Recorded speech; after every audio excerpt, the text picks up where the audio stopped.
Hello.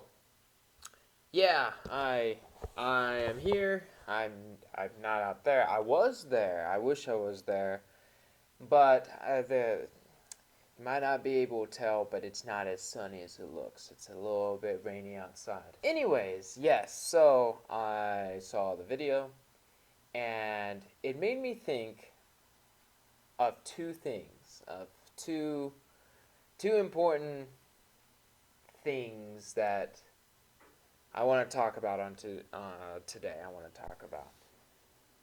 Okay, so the first one that I want to talk about is something that I kind of made up. It's of my own design.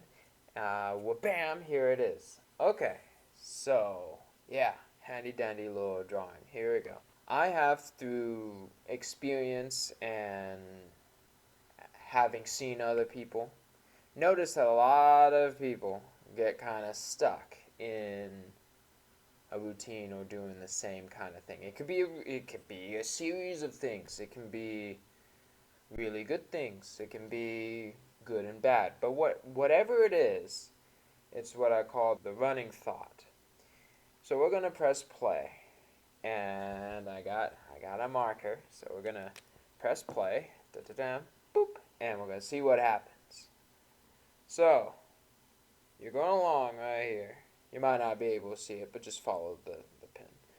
You're going along and you're doing your own kind of thing. It can be working on your projects, your motivations, inspirations, aspirations, any other shins, you're going about and you're doing your own thing. And then something happens. Could be a good thing, could be a bad thing, but something happens and you just stop right there. You're going along and boom, bam, you just stop. Now, whatever caused you to stop could be a thing that allows you to look more logically or emotionally in your life. It can be a limitation due to external factors. It could be a limitation you just realize that you set internally. It's not just out there, it could be internal as well. But whatever it is, can give you the ability to stop just running along. When you stop, you can enter what I call the deep. The deep is the subconscious, the the different kinds of thoughts that come together and help build the systems that just run and run each day. This is what I think you were talking about in the previous video. Where something happens, you stop, you realize, you think internally more about yourself and any kind of.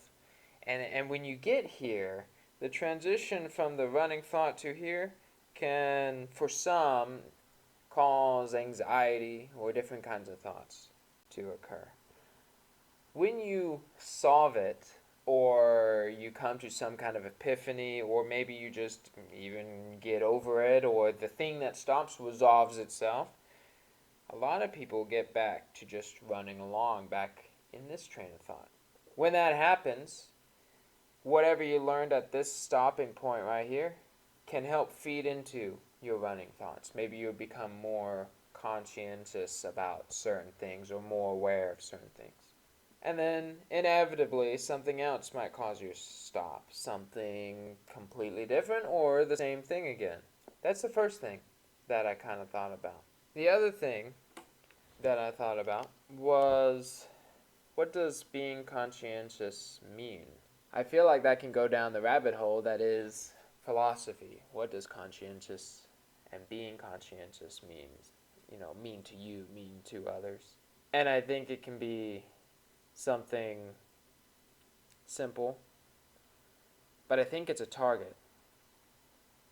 There are different trains of thought with different philosophers that, after having done some reading, I am not an expert on much of any of them. Some of them sound really interesting.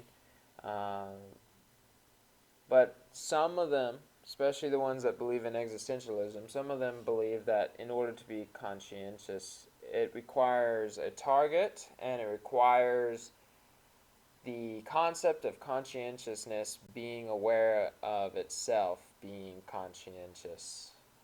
Kind of like self awareness.